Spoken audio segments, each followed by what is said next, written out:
වෙලාවක කටයුතු කරන්නේ හරි දේ වෙන්නේ. දැල්ලට පක්ෂ තෝරගන්න කෙනෙක් නෙවෙයි, දැල්ලට කණ්ඩායම් තෝරගන්න කෙනෙක් නෙවෙයි, ප්‍රාදේශ සභාවට එන්න පුළුවන් ප්‍රතිනිධි කෙනෙක් ඉඳලා කටයුතු කරන කෙනෙක් නෙවෙයි. එදා මහින්ද රාජපක්ෂ ජනාධිපතිවරයා හිටපු ජනාධිපතිවරයාම තෝරගත්තේ එතුමා විපක්ෂ නායකයෙක්. එතුමා විපක්ෂ නායකවරයා ඉන්නකොට එතුමාට විපක්ෂ නායක ධූරය දෙන්නේ නැති වෙනකොට අපි චන්ද්‍රිකා මැතිණිය කියන උද්ඝෝෂණය කරන්නත් මම ගියා. ඊළඟට එතුමාට ජනාධිපති ධූර අපේක්ෂකත්වය දෙන්න නැහැ කියන කොටත් අපේක්ෂකත්වය ගන්නත් මම එතුමාට අපේක්ෂකත්වය දෙන්න කියලා කියනත් මට උදව් කරුණා. මම ජීවත් වෙන රැකියාවක් දී චන්ද්‍රිකා මැතිණිය රැකියාව වුණාට ජීවත් වෙන්නේ ඒකත් දින්න රැකියාව දින්න නාමවත් මම රට ගැන හිතලා මම මේ තීර්ථය එදා ජනාධිපති මහින්ද රාජපක්ෂ ගත්තාරින් ගත්තේ මොකද මම දැනගෙන හිටියා මේ රටට අත්‍යවශ්‍ය නායකයෙක් මේ රට ගම්තරකට දවසකට ගේන්න පුළුවන් නම් මේ රටේ යුක්තිවර කරලා මේ රටට අපි බලාපොරොත්තු වෙන සේවා කරන්න පුළුවන් නායකයෙක් නම් මේ නායකයා මහින්ද රාජපක්ෂ වී කරගන්න ඕනේ අපේ රට නායකයෙක් කියලා තමයි එදා මම තීරණය කළේ. ඒ වගේ කටයුතු කිරීමේ ප්‍රතිඵලයක් හැටියට අපි කටයුතු වෙනවා. මේ නායකයා මේ රටට යම් සේවාවක් කළා. හැබැයි අවස්ථාවකට මේ නායකයාගේ වටේ හිටපු මිනිස්සු මේ නායකයාට දෙන ගෞරවය ලබා ගන්න දුන්නේ නැහැ. මේ නායකයාට අද මිනිස්සු මල් කියලා වඳින්න විශ්වාසය ඉන්නවා හැබැයි ඒ දේ කරන්න දෙන්න දුන්නේ නැහැ. අද මම අදට සතුටු වෙනවා මේ නායකයා අද අපි දැක්කා තමුන්නාන්සේලාගේ ජාතික ජනබලවේගයේ බලයට පත් වීම සඳහා පාවිච්චි කරපු ප්‍රධානම මාතෘකාව තමයි ගොරා කියන මාතෘකාව. මේ රටේ සියලුම දේශපාලඥයෝ ජනාධිපතිවරණයේදී මහමැතිවරණයේදී විතරක් නෙමෙයි අපි නියෝජනය කරපු ප්‍රාදේශ සභා මැතිවරණයේදීත් ඒක පාවිච්චි කරා. මේ පාවිච්චි කරලා තමයි කොරුන්ගෙන් තොර දේශයක් ගොඩනගන්න අද හොරකමෙන් දූෂණයෙන් තොර දේශයක් ගොඩනගන්න තමයි යා. මේ කාරණේ කිව්වේ මොකද එදා මහින්ද රාජපක්ෂ මහත්තයා වෙනුවෙන් මම හිටගත්තේ 2010 මහින්ද රාජපක්ෂ මහත්තයා යුක්තිවර කරාට පස්සේ නෙමෙයි. යුක්තිවර කරාට පස්සේ ගොඩක් අය අඩ එකතු වුණා. දැන් මහින්ද රාජපක්ෂ මහත්තයාගේ පේජේ න්‍යාය පරද්දන්න හම් වෙන්නේ නැහැ. මේ රටේ කාටවත් අපි මේ සැරේ මහින්ද මහත්තයා වැඩ කරනවා කියලා ඒ රැල්ලට ඉම්පරේ තමයි යාවේ. එහෙම ආවා මේකෙත් විතර මන්ත්‍රී දුරත් අරගෙන දැන් ආයෙ වෙන පැත්තකට ගිහිල්ලා දැන් මේ දරේ අපි දකින්නත් හොය නැහැ කිව්ව මිනිස්සු ප්‍රතික්ෂේප කරා අරබෑත් ඉන්නවා. මම මේ කිව්වේ අන්න ඒ වගේ දේශපාලනය කරන කෙනෙක්. ඒ නිසා මම මේ මහින්ද රාජපක්ෂ මහත්මයා ක්‍රියාකාරී දේශපාලනයේ දායකල් මම එතුමාගේ නායකත්වයෙන් කටයුතු කරා. හැබැයි එතුමාට හැමදාම මේ දේ කරන්න බෑ. එතුමාගේ වයසත් එක්ක එතුමා දැන් ශක්තිය දේශපාලනේ නැති වෙනකොට මම පහුගිය මැතිවරණයේදී පක්ෂ ගණනාවකින් මට යෝජනා ආවා.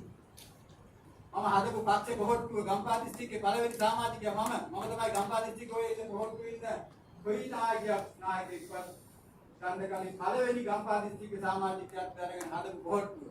හැබැයි අපි අද නියෝජනය කරන්නේ හදපු කොහොට්ටුව නෙමෙයි. ඒ මොකද මේ මහින්ද රාජපක්ෂ මහත්මයාගෙන් පස්සේ ඒ ඉන්න නායකයෙකු පිළිබඳ අපිට විශ්වාසයක් නැහැ.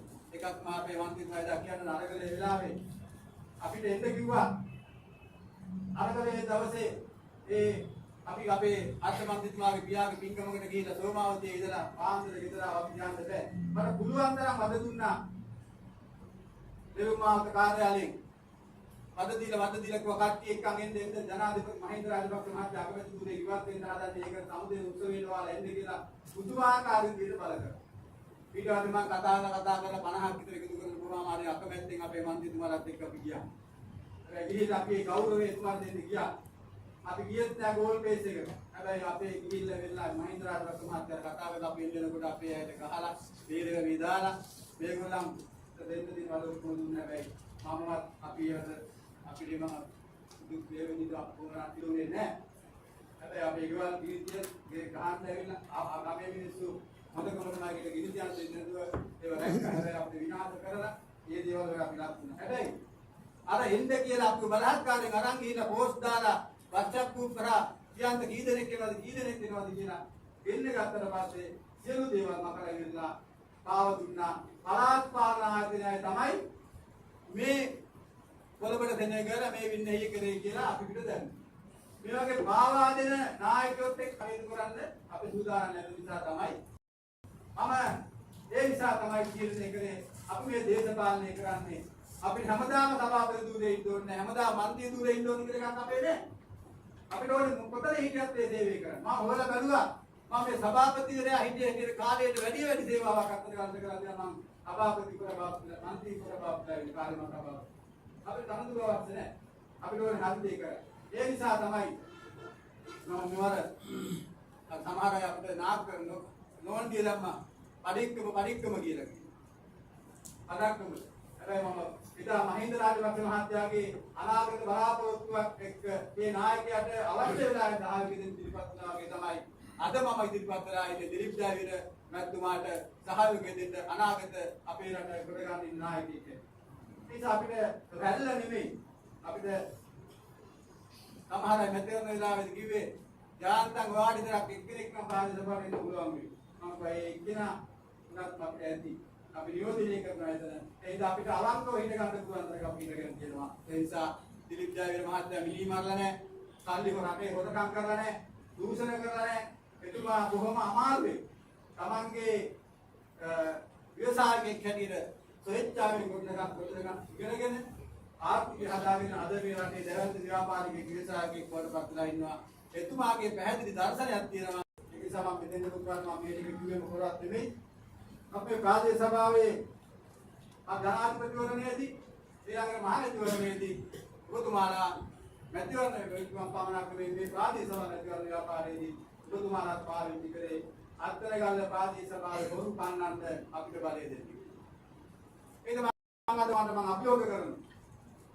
එදා ඔබතුමාලාගේ නායකයා මේ ගම්ප්‍රාදේශයේ සම්බන්ධීකරණ රත්නගල ප්‍රාදේශ සම්බන්ධීකරණ කමිටුවේ සභාපති මන්ත්‍රීතුමා මහාපලකම මන්ත්‍රීතුමා මගේ ගමේ සභාපතිතුමා කපුගස්සන්නේ මගේ ගමේ හන්දියට ඇවිල්ලා රැස්වීමක් තියලා කියනවා ජනාධිපති ප්‍රාදේශ සභාව මැතිවරණ වෙලා මන්ත්‍රීවරුනි ප්‍රාදේශ සභාවේ හොරකම් වංචා සිද්ධ වෙලා තියෙනවා මේවා අපි වෙනස් කරන්න ලයිට් එක 1000කට ගන්න පුළුවන් ලයිට් එක 2000ක් විතර කරලා ලයිට් එකක් කරන් දානවා ඊළඟට කියනවා ලයිට් එක අරයි යන්නේ වොට් 30 බල්බ් එක අරයි යන්නේ හැබැයි ගිහින් හයි කරන්නේ 10 එක අරක විකුණ සල්ලි ගන්නවා අපේ විදුලි අංශේ කාර්මිකයෝ කියනවා ඉදායද ජීවිතේ.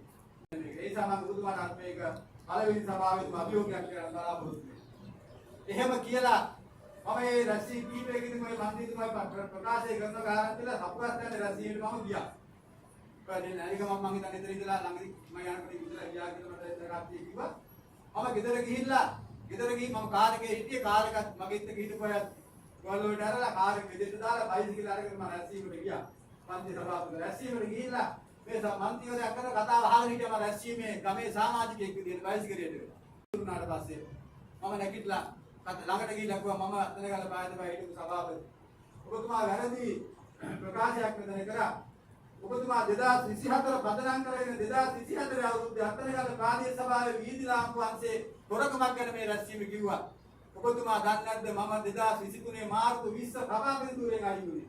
එහෙමනම් කර සභාපතිතුමනි මෙයා කොහොමද මාව පදනම් කරගෙන 2024 ප්‍රාදේශ සභාවේ හොරකමකට කතා කරන්නේ නැත. අර මගේ කොල්ලෝ දෙන්නෙක් ඉන්නේ සමාජ ඉගෙනගත්ත කොල්ලෝ දෙන්නෙක් පෑන පහල යන්න ඕනේ. ඒ නිසා මම මෙන්න මේ ප්‍රකාශ කරන්න ඕනේ තමයි මේ සභාවට මම නියෝජනය කරන්නේ. මම ඔබතුමාගේ පක්ෂයට අභියෝගයක් දෙන්න තමයි ඇවිල්ලා ඉන්නේ. විශ්වාසයක් තියෙනවා අද වෙනකන් මහින්ද රාජපක්ෂ මහත්තයාට එක නඩුවක් අද දාන්න ලැබුණා ඒක විශ්වාස කරපු නායකයා අද මේ අපේ විශ්වාසය දැක්කයි නායකයන්ට පොරවත් නැහැ හැබැයි බලේ ගත්ත ගමන් මේ නායකයාට නීතියෙන් කිවිච්චි දිනලි වාටේ කියලා දාන්න මොනිනේ දිතාල මන්ද මහින්ද රාජපක්ෂ මහත්තයා කොහෙද වලවලු දින්නේ එහෙන් අයි වුණාද මම නම් දන්නේ නැහැ තාම නම් ඒක මහින්ද මහත්තයා ගෙදර අයි කරාද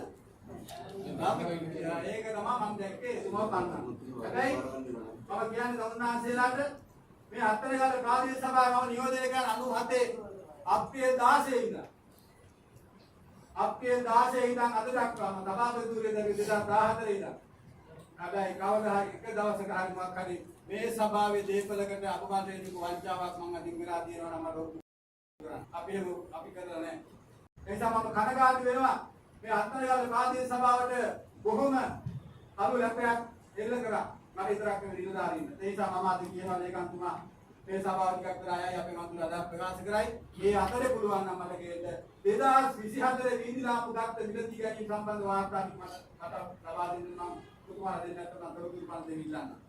කියලා මේ සභාවට ඉදිරිපත් කරන්නේ මොකද 2024 තියෙන හොරකම කියන්නේ.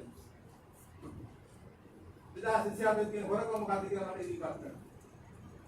ඒ නිසා අපි කාමදාකවත් මේවා හොරකම් කරලා නැහැ. වික්‍රමේ මේ ආව ඔබතුමාලගේ අත්තරගල්ලේ නායකයා සම්බන්ධීකර කමිටුවට ආවා. පාදී සභාවේ සේවකයෝ කැඳව රැස්වීමක් තිබ්බා. කට්ටියයිලා යෝජනා ඉදිරිපත් කරා. මන්ත්‍රීතුමා දන්නවද පළවෙනි මොකක්ද අත්තරගල්ලට කරන්න ආපු යෝජනාව කියලා? පටන් ගත්ත අත්තරගල්ලේ තියෙන එකම දැවෙන ප්‍රශ්නේ මොකක්ද? අත්තරගල්ලේ තියෙන දැවෙනම ප්‍රශ්නේ තමයි මිට්ටඹුවේ තියෙන වොලිබෝල් කෝඩ් එක ඉවත් කරන්නේ. අද ඒක තමයි දැවෙනම ප්‍රශ්නේ හඳුනගන්නේ.